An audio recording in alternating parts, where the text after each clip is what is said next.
The great march to 0-17 begins. Browns lose 17-16 to their big brothers to the southwest in the Cincinnati Bengals. But hey, come on. Shouldn't we have seen this coming? We should have seen this coming, right?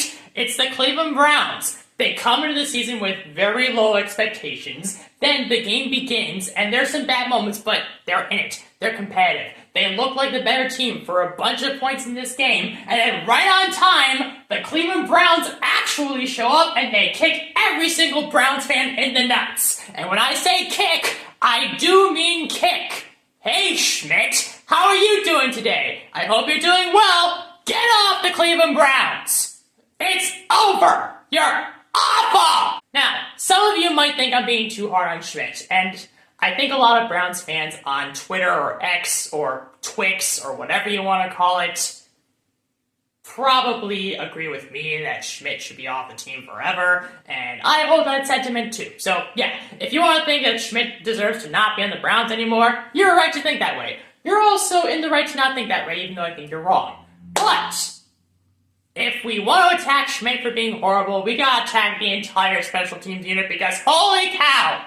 The Bengals special teams was great today. The Browns special teams was awful today, and that's why the Browns lost this game.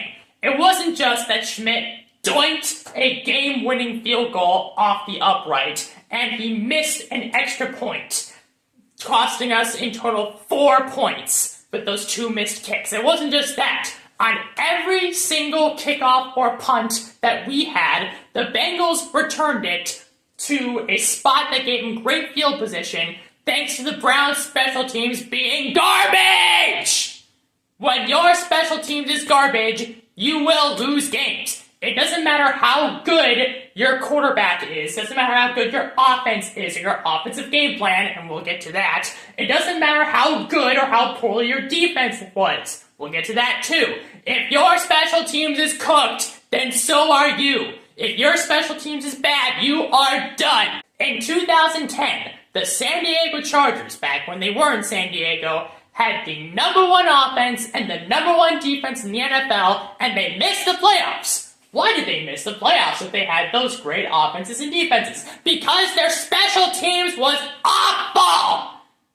A bad special teams can kill your entire team, as the Browns just learned today. So, thanks guys. Thanks to the special teams for this loss. Of course, the special teams does deserve a lot of blame for this, but trust me, they're not the only ones who are getting it. Because we need to talk about everything else about this game, because special teams is only a part of the game. For example, let's talk about our receivers. Let's see. Harold Fannin was cool. He's a tight end from Bowling Green. He is Joe Flacco's favorite target, and I love him. Harold Fannin is cool, even though he had a couple drops that were not good. Apart from that, Jerry Jeudy had a couple good catches, but mostly had a bad day today. Cedric Tillman, oof marron. He was on the way to having the best game of his career, and then he just forgets. He forgets how to use his hands. He thinks his hands are rocks instead of hands. Njoku was there. Dylan Sampson was used at times. That was cool. Let me put it this way. Imagine you're Andrew Berry. You're hearing a bunch of people on the streets saying that you should be fired. They're saying, fire Andrew Berry! And you don't like that. You want to keep your job. Because getting paid millions of dollars to be the GM of a bad team is still a worthwhile investment because you're still making money even though everyone else is suffering. Imagine you're Andrew Berry. You walk into the wide receivers room and all you see is Jerry Jeudy and a bunch of garbage.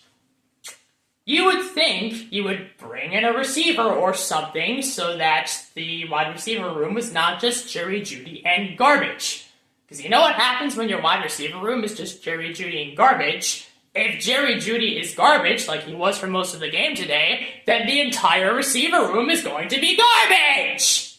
All of it! It doesn't matter how good of a game Joe Flacco has. If your receivers are full of stone hands, and therefore the entire receiving room is garbage, and the whole team is going to be garbage, I feel like I'm going to be saying garbage 20 times today! So, the receivers deserve blame too, because the special teams has most of my ire, but the receivers deserve it too. And therefore, Andrew Berry deserves it as well, because he saw that the receiving room that we had, the room of wide receivers that we had going into this game was acceptable.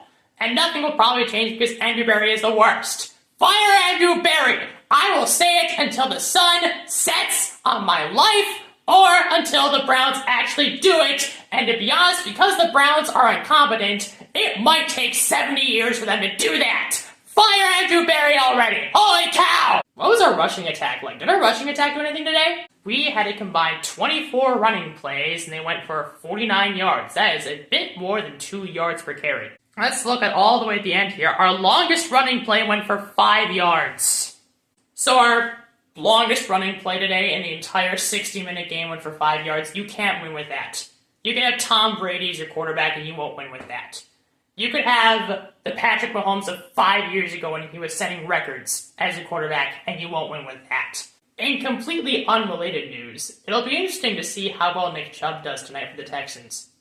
That'll be fun. Now, the defense. The defense was horrible in the first half. The Bengals converted 7 out of their first 9 third down attempts, which is horrendous.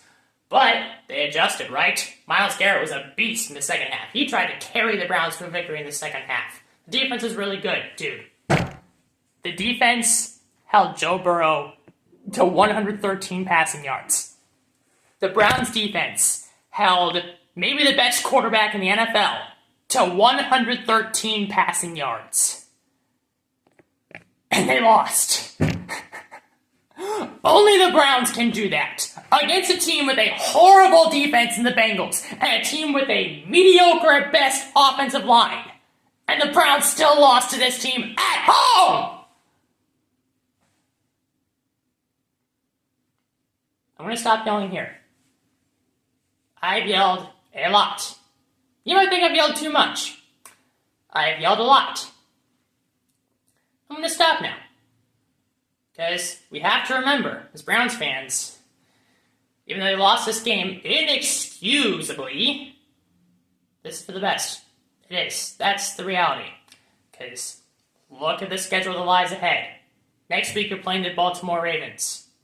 Super Bowl contenders. That's an L.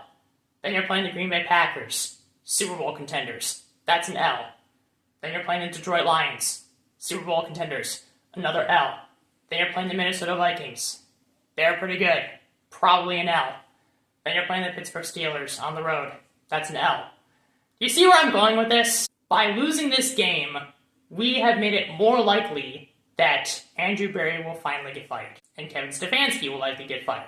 Which means, hopefully, we can launch the nukes on this team. And hopefully, within the ashes of this deeply hateable organization, something good and beneficial for the city of Cleveland can come up from its ashes. Hopefully something good comes of this that Cleveland Browns fans who deserve better can enjoy. So as painful as this loss was, as angry as it made me, this needed to happen.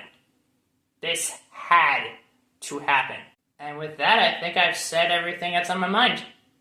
Yep. Thanks for ruining my Sunday again. Thank you very much. That is it for this one. Thank you very much for watching. If you enjoyed this video, please click like. If you want to see more videos, please click subscribe. And please share this video with your friends, family, and all other Browns and Bengals fans you know. This honestly might set the tone for the entire year, so come enjoy my sadness.